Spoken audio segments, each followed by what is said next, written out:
Welcome to Hull and Estates and Succession Planning, a series of podcasts hosted by Hull and Suzana Popovic-Montag.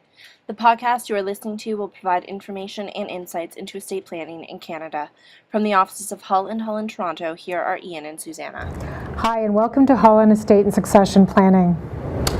Hi, Suzana. Hi there, Ian. How are you? Great. Happy New Year. Happy New Year to you too, and to all of our watchers and listeners as well. Absolutely. We are back, reinvigorated, well-rested, and ready to take on a new year. That's for sure.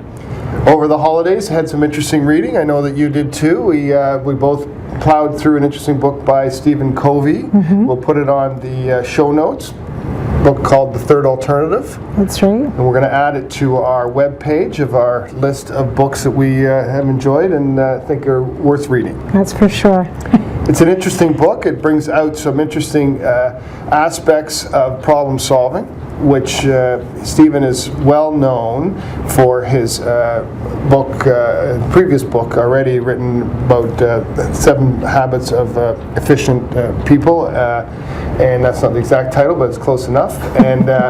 And he's written another book called The Third Alternative, which I think has some interesting ideas about our world, and I think a lot of interesting ideas about how families can consider problem solving.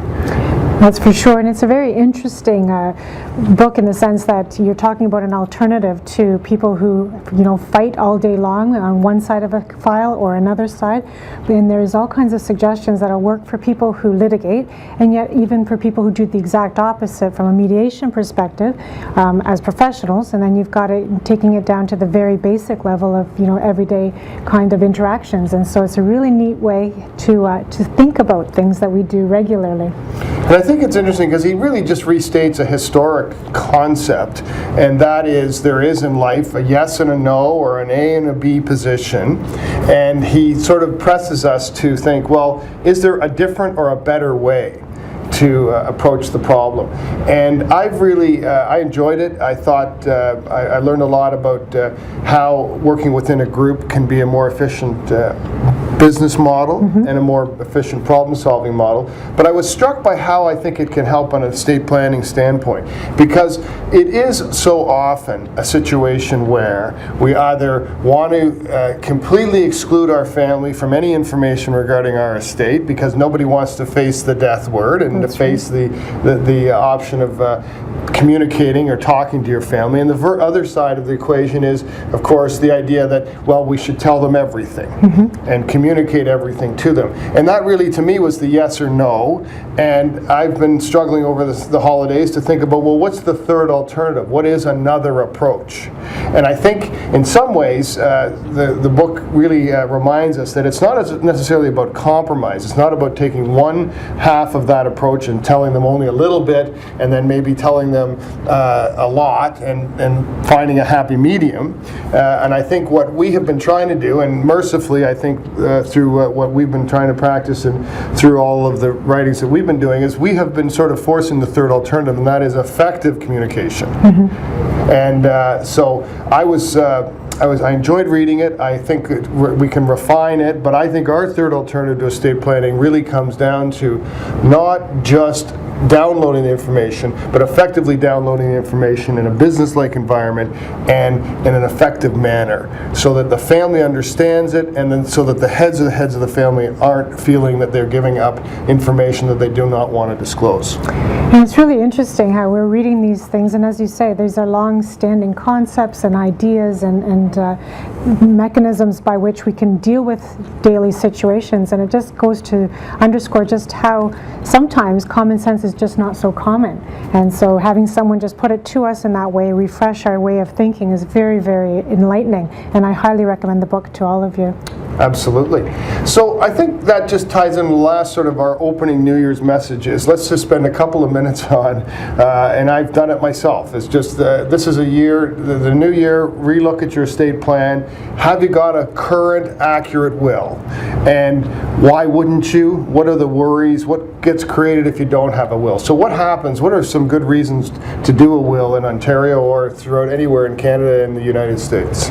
Well, Ian, we know that if you don't have a valid will, then the government is essentially going to determine how your estate gets distributed. And very few people that I know would want to put that kind of a decision-making power in someone else's hands when they have the opportunity during their lifetime to deal with it themselves. And another good reason is you're not even going to be remotely tax planning. You're not efficiently considering the downloading of the assets in any meaningful way when you do die without a will. And one of the interesting things that I find when people do create a will is this mentality that perhaps it's a one-time deal. They can take a deep breath, they've now done it, and they can just move on with the rest of their lives. But the reality is that, and it's not just a business marketing mechanism by lawyers to say you should refresh your will frequently or more than once or every few years.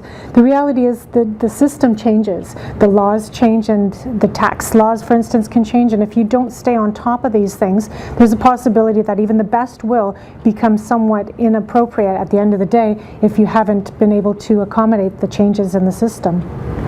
Well, I think I totally agree, and I think what we've learned over the holiday was to relook at that, change our light bulbs, so to speak, change the batteries in the smoke detector, as they say, and reconsider our estate plan, because dying without a will or an accurate will brings about nothing but trouble in most situations. So we thank again for the third alternative. We hope that we've actually been pushing the third alternative through some of our family meeting processes that we've been talking about over the years, but we're now able to refine it a little bit, having learned some more over the holidays by reading Stephen Covey's book, and we've also obviously rethought our estate planning, and we're all going to go and look to make sure our will's been properly signed and that it's current and it's up to date. So thanks so much, Susanna. Thank you, Ian. I look forward to our next podcast. Absolutely. You have been listening to Hull on Estate and Succession Planning by Ian Hull and Suzana Popovic-Montag.